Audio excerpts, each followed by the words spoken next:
या शेतकरी विरोधी सरकारचं करायचं काय? या शेतकरी विरोधी सरकारचं करायचं काय? या हुकुमशाही सरकारचं करायचं काय? आमचा पीक विमा मान्य करा,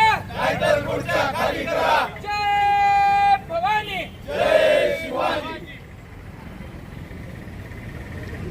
महापूर बाधित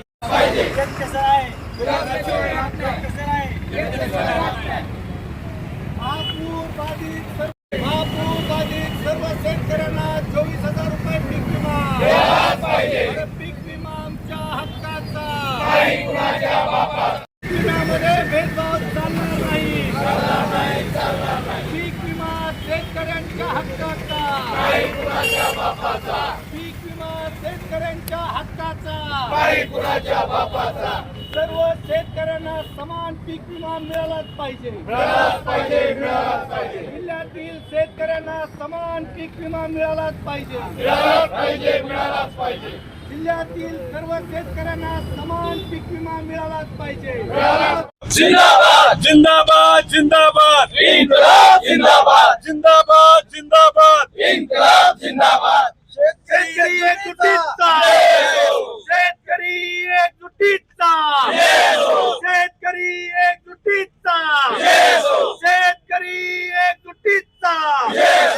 शेतकरी विरोधी सरकार मुर्दाबाद. मुर्दाबाद मुर्दाबाद शेतकरी विरोधी सरकार मुर्दाबाद. मुर्दाबाद मुर्दाबाद. शेतकरी विरोधी सरकारचं करायचं काय? खाली मुंडक वर पाय. शेतकरी विरोधी सरकारचं करायचं काय? खाली मुंडक वर पाय. शेतकरी विरोधी मोदी तेरी तानाशाही नहीं चलेगी नहीं चलेगी नहीं चलेगी. फडणवीस तेरी तानाशाही नहीं चलेगी. नहीं चलेगी नहीं चलेगी. अरे शिंदे पवार की तानाशाही नहीं चलेगी. नहीं चलेगी नहीं चलेगी. शेतकरी विरोधी सरकार मुर्दाबाद. मुर्दाबाद मुर्दाबाद शेतकऱ्यांना कमी पीक विमा देणारं सरकार मुर्दाबाद. मुर्दाबाद मुर्दाबाद शेतकऱ्यामध्ये भेदभाव करणारं सरकार मुर्दाबाद. मुर्दाबाद मुर्दाबाद. अरे इन्कलाब जिंदाबाद. जिंदाबाद जिंदाबाद अरे इन्कलाब जिंदाबाद. जिंदाबाद जिंदाबाद. शेतकरी विरोधी सरकारचं करायचं काय? खाली मुंडक.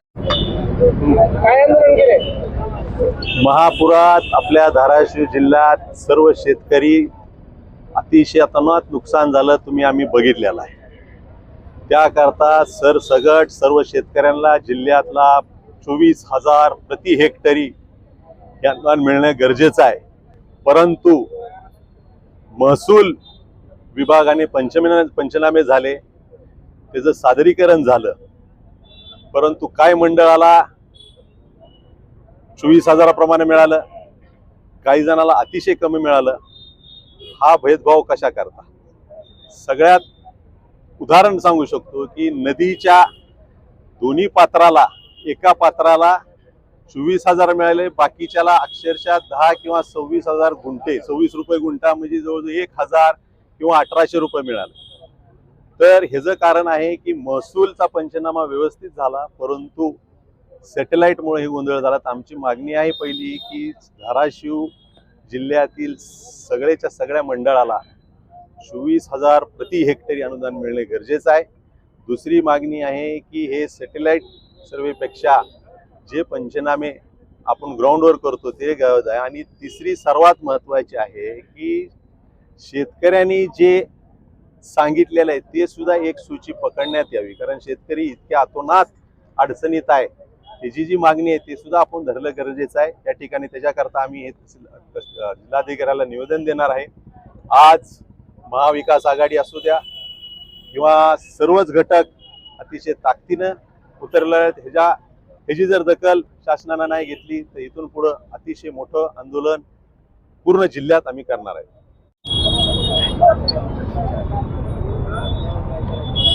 काय आंदोलन करायला काय करा? सन 2025ला भूमपंडा वाशी या ठिकाणी अतिवृष्टीमुळं शेतकऱ्यांचं अतोनात नुकसान झालं. नदीलगतच्या जमिनी वाहून गेल्या, गुरंढोरं जनावरं मेली, शेतीचं तसेच फळबागांचं नुकसान झालं. सरकारनं फार मोठमोठ्या घोषणा केल्या की या शेतकऱ्यांना सावरण्यासाठी आम्ही पीक विमा असेल, इथं तातडीची मदत असेल, त्या ठिकाणी वाहून गेलेले पूल असतील, रस्ते असतील, रातोरात आम्ही उभा करू. प्रत्यक्षात अंमलबजावणी दिसून आली नाही. आणि पीक विम्याचा जर बारकाईने अभ्यास केला, जसं जागजी आणि तेरमध्ये हेक्टरी 24,000 विमा त्या ठिकाणी शेतकऱ्यांना मिळतो, तोच निकष परत बदलला जातो. इतर तालुक्यामध्ये विशेष म्हणजे ज्या भागात अतिवृष्टी झाली त्या ठिकाणी कुठं 1,500, 2,000, 2,500 असं मंडळनिहाय शेतकऱ्यांना पीक विमा मिळतोय. मला वाटतं हा जो दुजाभाव आहे याच्यामध्ये सगळ्यात महत्वाचं म्हणजे पीक कापणीचा जो निकष यांनी लावलेला आहे. आम्हाला सगळ्यात महत्वाची माहिती पाहिजे की हे पीक कापणीचे प्रयोग किती ठिकाणी आणि कुठं कुठं झाले, आणि ज्या सॅटेलाइटच्या मॅपिंगद्वारे काही ठिकाणी त्यांनी चाचपणी केली ते देखील कुठं कुठं झाले याची संक्षिप्त माहिती पाहिजे. कायम शेतकऱ्यांची फसवणूक, शेतकऱ्याच्या तोंडाला पानं पुसण्याचं काम यांनी केलंय. आता लोहाऱ्यामध्ये सुद्धा बघा 47 पैकी 31 गावाला विमा अतिशय अल्प मिळालाय. कुठं 1,000, 1,500, कुठं 2,000 रुपये, म्हणजे 3 मंडळ त्या ठिकाणी वगळण्यात आलेले आहेत. एकंदरीत हा जिल्ह्यावर अन्यायच आहे. संपूर्ण जिल्ह्यामध्ये असाही पाऊस कमी असतो, पिकाचं सोयाबीन सारखं पीक येतं की जातं माहिती नाही, आणि शेतकऱ्यांनी भरलेला जो विमा आहे तेवढंच एक शाश्वत उत्पन्न आता मला वाटतं की ते शेतकऱ्यांसाठी आहे. याची सखोल चौकशी व्हावी आणि सरसकट हेक्टरी 24,000 रुपये पीक विमा मिळावा ही आमची महाविकास आघाडीच्या वतीनं मागणी आहे. सगळ्यात महत्वाचं राजकीय हस्तक्षेप पण आहे त्याच्यात.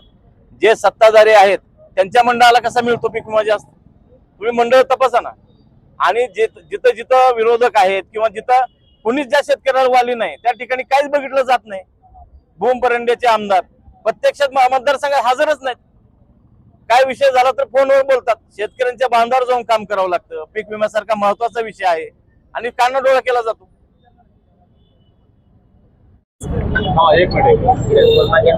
आज शेतकऱ्यांचं विषयीचं जे आंदोलन धाराशिव जिल्ह्याच्या जिल्हाधिकारी साहेबांच्या गेटवर होतंय, ऐतिहासिक दिवस आहे. आज महाराष्ट्रातला शेतकरी कामगार पक्ष या पक्षाचा स्थापना दिवस आणि आता स्थापना दिवसाच्या निमित्तानं हे आंदोलन या ठिकाणी होतंय. भाई उद्धवराव पाटलांना आपल्याला विसरून चालणार नाही. आज दुसरा ऐतिहासिक दिवस आहे. ज्या माणसानं ज्या आपल्या लगतच्या जिल्ह्याचे खासदार म्हणून निवडून गेले, क्रांतिशे कॉम्रेड नाना पाटील, ते डाव्या पक्षाचे होते, कम्युनिस्ट पक्षाचे होते. या देशातली पहिली कर्जमाफी जर कोणी घेतली असेल तर ते क्रांतिशे नाना पाटलांनी घेतली आहे. त्या या दोन्ही महत्वाच्या दिवशी हे आंदोलन होत आहे. ते आंदोलन का होत आहे? धाराशिव जिल्ह्यातल्या शेतकऱ्यांवर अन्याय झालेला आहे.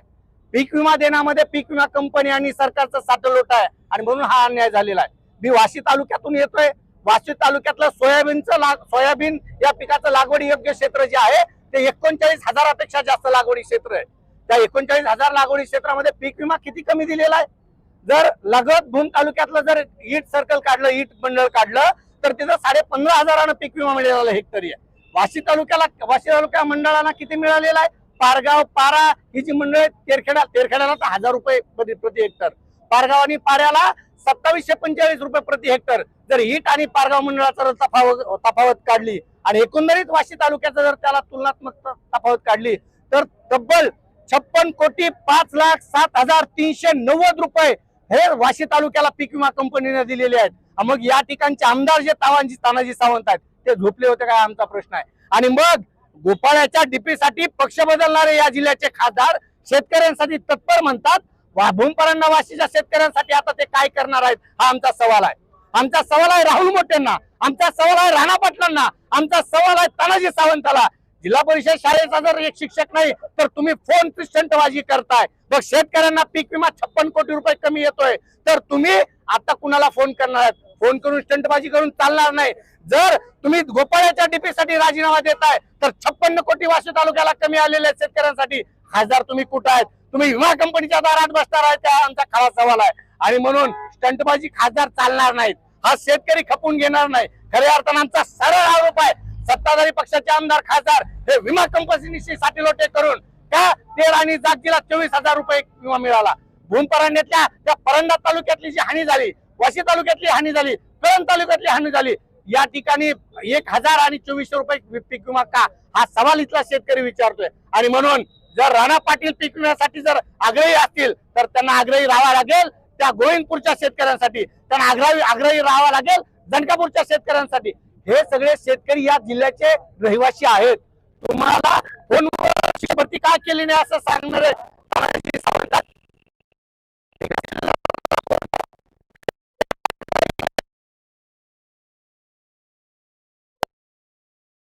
करताना दिसत आहेत. म्हणून आमचा खरा सवाल आणि आमची खरी मागणी आहे, ज्या पद्धतीनं ते राणी जागजीला तुम्ही का आमदाराचा आणि खासदाराचा तो ते मंडळ आहे तुमचं क्षेत्र तिथे म्हणून तिथं 24,000 रुपये पीक विमा तुम्ही लागून करून घेताय का? आणि हो खासदाराचा अजून आहे राणा पाटलांचं तिथं त्या ठिकाणचं तुमचं क्षेत्र आहे, खासदाराचं क्षेत्र आहे. खासदार तुम्हाला काल तर आम्ही ऐकलं खासदारांचं बुलढाण्याचे शेतकरी त्यांना डीपी साठी फोन करतायत. अहो जनकापूरच्या शेतकऱ्याचे फोन घ्या, त्यांच्या पीक विम्यासाठी भांडा. या ठिकाणच्या राणा पाटलांना सुद्धा सवाल आहे का तुम्ही त्या गोविंदपूरच्या शेतकऱ्यांना कोर्टात जाण्याची हमी दिली? बाकीच्या जिल्ह्यातले तुमच्या शेतकरी नाहीत काय? लोहाराच्या आमदारांना सुद्धा आमचा सवाल आहे, ते जरी ठाकरे गटाचे असतील त्यांनाही आमचा सवाल आहे. तुम्ही या ठिकाणी आज येणं गरजेचं होतं, शेतकऱ्यांसाठी रस्त्यावर उतरणं गरजेचं होतं. राहुल मोठेने सुद्धा त्या ठिकाणी स्टंटबाजी केली, फोन केले शिक्षणाधिकाऱ्याला, त्या सोनारीच्या जिल्हा परिषद शाळेच्या विद्यार्थ्यांना शिक्षक नाही शिक्षक द्या. फक्त सोनारीच्या विद्यार्थ्यांना शिक्षक नाहीत, जिल्ह्यातल्या प्रत्येक शाळेमध्ये शिक्षक नाहीयेत. वाशी तालुक्याचा जर आराखडा आपण घेतला तर 22 प्राथमिक शिक्षक. तर या केंद्र सरकारच्या पीक विमा योजनेचं हे अपयश आहे म्हणावं लागेल. गेल्या वर्षी त्या ठिकाणी 95 लाख शेतकऱ्यांनी पीक विमा भरलेला होता, परंतु ज्या वेळेस त्यांनी 1 रुपयाची पीक विमा योजना जी आहे त्यांनी सांगितले की त्याच्यामध्ये गैरव्यवहार आहे किंवा अनियमितता आहे म्हणून त्यांनी बंद केली. आणि पुन्हा ज्या वेळेस 24-25 ला ही योजना चालू केली तर शेतकऱ्यांनी त्या ठिकाणी भरघोस त्या ठिकाणी पीक विमा भरलेला असताना, उदाहरणार्थ बघायला गेलं तर भूमपरांडामध्ये जो शेतकरी ज्याचं क्षेत्र 62 आर आहे त्याला त्या शेतकऱ्याने 700 रुपये त्या ठिकाणी त्याने पीक विमा भरलेला होता आणि त्याला 200 रुपये मिळालेले आहेत. ही तफावत जी आहे ही डोळ्यात धूळफेक करणारी आहे. आणि मला वाटतं की ज्या गोपाळ्यानं त्या ठिकाणी एका शेतकऱ्यासाठी त्या ठिकाणी डीपी साठी त्याला गोपाळ्याला उभा केलं आणि सांगितलं की माझ्या डीपी साठी मी राजीनामा दिला, तर आता जेवढी काय तफावत आहे हा सगळ्या शेतकऱ्याचा प्रश्न आहे. आणि जसा डीपीचा प्रश्न आहे तसा शेतकऱ्यांच्या चरितार्थाचा प्रश्न आहे. शेतकऱ्याचं एकतर उदरडोई उत्पन्न त्या ठिकाणी खालावलेलं आहे आणि त्याच्यामुळे गोपाळ्या राजीनामा देणार का हा खरा पहिल्यांदा प्रश्न आहे. आणि मला असं वाटतंय राणा पाटील असो किंवा ओमराजे असो ह्यांनी धूळफेक थांबवावी. ह्यानं त्याच्यावर आरोप करायचे, त्यानं ह्याच्यावर आरोप करायचं. जनता त्या ठिकाणी दणदण झालेली आहे. त्या ठिकाणी ह्या औसा रोडवर एक त्या ठिकाणी मयत झालेला आहे, त्याचबरोबर हिथं धाराशिव मध्ये शहरात त्या ठिकाणी एक मयत झालेला आहे. अजून धुळीतून 4-6 वर्ष होईल आता तुमच्या सत्ता आहे, तर तुम्ही फक्त ह्यानं निधी आणला त्यानं निधी आणला ह्यानं अडवला. तुम्ही आता हे बंद केलं पाहिजे. पत्रकार महोदयांना देखील विनंती आहे की ह्यांना तुम्ही विचारू नका, ह्यानं असं म्हणलं त्यानं तसं म्हणलं. दोघं सत्ताधारी आहेत, त्याच्यामुळे माझी तुमच्या माध्यमातून सर्वसामान्याला विनंती आहे की राणा पाटलाचं काही घेण देणं नाही आपल्याला किंवा ओमराजेचं काही घेण देणं नाही. दोघं घर त्या ठिकाणी घरी बसवले पाहिजे. बरीच कर्तबगार मंडळी या जिल्ह्यात आहे, तिसरा पर्याय त्या ठिकाणी दिला पाहिजे, तरच शेतकऱ्याला विद्यार्थ्याला सगळ्याला न्याय मिळणार आहे. आता ही जी 14 महसुली मंडळी वगळलेली आहेत त्याच्यामध्ये तुम्ही ट्रिगरचा उद्देश त्यांनी सांगितलं की मी ट्रिगर साठी बोललो. अहो साहेब त्या ठिकाणी इथला जो काही स्थानिक नैसर्गिक आपत्ती आहे, मग धाराशिव जिल्हा हा जो काय केंद्राच्या काही परिसीमेच्या बाहेर आहे का? इथं पाऊस पडला ज्या वेळेस त्या ठिकाणी भूमपरांडा वार्षीमध्ये तुम्ही सांगताय की अतिवृष्टी झाली, तिथलं उत्पादन घटलं म्हणल्यावर तुम्ही तांत्रिक उत्पादन सरासरी कशी काय आज दाखवली? त्याचबरोबर तुम्ही दुसरं कारण सांगताय की या ठिकाणी ट्रिगर वगळला, पश्चात काढणी पश्चात जी विमा आहे त्या ठिकाणी नुकसान भरपाई, त्याचं काय? बऱ्याच जणांचं पावसामध्ये त्या ठिकाणी काढलेलं सोयाबीन भिजून गेलं. त्याचबरोबर तुम्ही दुसरी गोष्ट सांगताय की आम्ही त्या ठिकाणी प्रश्न मांडला, असं चालणार नाही. आता ही जनता तुम्हाला त्या ठिकाणी प्रश्न वेळोवेळी विचारणार आहे आणि त्याच्यामुळे तुम्ही त्या ठिकाणी एकमेकावरची चिखलफेक थांबवून आता तुम्ही कामाला लागावं, नाहीतर तुम्हाला ही जनता सोडणार नाही.